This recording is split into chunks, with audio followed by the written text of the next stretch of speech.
Picture this. It's the peak of August. The sun is relentless, the air feels heavy, and your garden is quietly gasping for breath. You walk past your tomato patch in the late afternoon, and the leaves are drooping like tired umbrellas. You turn the hose on, give them a good soak and feel good about yourself. But the next day they're wilted again. It's frustrating, isn't it? You're giving them water, yet they act like they haven't had a drink in days. That's the moment I learned that watering in summer isn't about how much water you give, it's about how you give it. And once I unlocked this simple August watering hack, my beds stayed moist longer, my plants perked up, and my harvest doubled. Today, I'm going to show you exactly how it works, why it works, and how you can start tonight.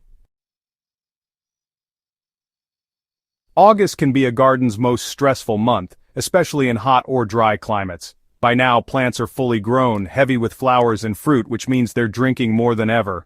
At the same time, the soil's top layers are drying out faster due to high temperatures and strong sunlight. If you've been watering frequently but still see wilting, the real issue is water not getting deep enough into the root zone. Instead, it's evaporating off the surface before the roots can use it. This is where so many gardeners go wrong. We water the top of the bed, not the heart of it. This isn't a trick I invented. It's a practice with roots in ancient farming. For centuries, gardeners in dry climates used methods to ensure water reached deep into the soil, where evaporation was minimal and roots could drink slowly over time. One of the simplest versions is something we can all adapt: slow, deep watering paired with moisture retention.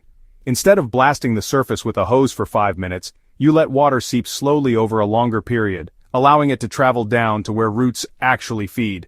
Once there, you lock it in so the August sun can't steal it away. Here's where most people sabotage themselves. They water in the middle of the day, quickly and from above. In August, that's like pouring water into a frying pan and wondering why it disappears. The trick is to water either very early in the morning or late in the evening when evaporation rates are at their lowest. Use a soaker hose, drip line, or even a simple watering can with the flow reduced, and aim for a gentle, steady soak. Instead of flooding the surface, you want the water to slowly sink 6 to 8 inches down. That's deep enough to reach the majority of vegetable root systems. To test if you've watered deeply enough, use the finger test. Push your finger or a thin stick into the soil. If it's only wet at the top inch, keep going. Your goal is to encourage roots to grow downward, making plants more resilient and less dependent on constant watering. Watering deeply is only half the story. The other half is keeping that water where it belongs. That's where mulch becomes your best friend. After a deep watering session, add a thick 2 to 4 inch layer of organic mulch over your soil. This could be straw, shredded leaves, compost, or wood chips depending on what you have. Mulch acts like a blanket, trapping moisture, cooling the soil, and reducing evaporation dramatically. In my beds, mulched areas often need watering half as often as bare soil during August. One of the biggest mistakes I see is gardeners applying mulch to dry soil. It locks dryness in just as effectively as it locks moisture. Always water first, then mulch, so you're sealing in hydration rather than sealing out water. Raised beds and containers heat up and dry out faster than in-ground gardens because they're surrounded by warm air. This means they'll need the deep watering technique even more. I recommend watering raised beds in 2 passes. Give them an initial soak, wait about 15 to 20 minutes for the water to settle, and then water again to reach deeper layers. For containers, consider using water reservoirs, such as self-watering pots, or even a simple inverted plastic bottle with small holes buried near the roots. This lets water drip slowly right where it's needed. If you really want to give your August beds an edge, start improving your soil's water-holding capacity. Heavy clay can hold water but drains slowly, while sandy soil loses moisture too fast. The solution for both is adding organic matter like compost. Compost particles act like little sponges, holding on to water and nutrients. Over time, with regular compost additions, you'll notice your soil stays moist longer between waterings. For extremely dry climates, biochar can be added to create microscopic pockets that trap water, mimicking ancient techniques like Amazonian terra preta. One of the most damaging habits in hot months is shallow, frequent watering. This keeps roots close to the surface, making them vulnerable to heat and drought. Deep, less frequent watering encourages roots to go down where moisture lingers longer. Another mistake is overhead watering in the evening without enough time for leaves to dry. This can lead to fungal problems. Always aim for the soil, not the foliage, to minimize disease risk. And never assume rain means you can skip watering. A light summer rain often only wets the top layer of soil and evaporates quickly.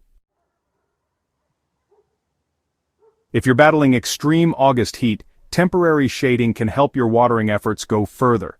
Shade cloths, old sheets, or even strategically placed boards can protect soil from baking in the afternoon sun. This isn't about blocking light for the plants. It's about shielding the soil surface to keep it cooler and slow evaporation. You'll be amazed at how much longer beds stay moist when they're not being baked for hours each day.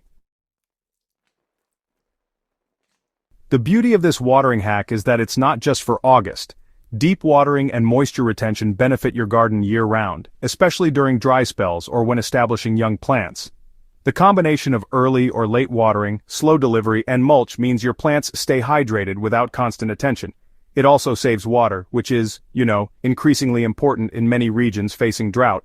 You'll notice sturdier plants, better fruit set, and fewer signs of heat stress, all from a change in how you water, not just how often. Here's the quick rundown of what to do starting this week. Water slowly and deeply in the cool hours, aiming for 6 to 8 inches of soil saturation. Test the depth with your finger or a stick. After each deep watering, immediately add a thick layer of mulch to seal in moisture. Adjust your technique for raised beds and containers with 2-pass watering or reservoirs. Consider adding compost or biochar to improve your soil's water-holding power for the long term. And, if needed, give your soil some afternoon shade to protect your investment. The difference between a garden that survives August and one that thrives comes down to understanding your soil's thirst and giving it water in a way it can truly use. Once you master this deep watering and moisture retention method, you'll find your plants are greener, your beds stay hydrated longer, and your harvest is far less vulnerable to summer stress. If you found this guide helpful, remember to subscribe to Soil and Plant Doctor for more proven gardening wisdom, and share this video with a friend whose garden might be struggling right now. Your beds don't have to be thirsty. Let's keep them drinking deep and growing strong.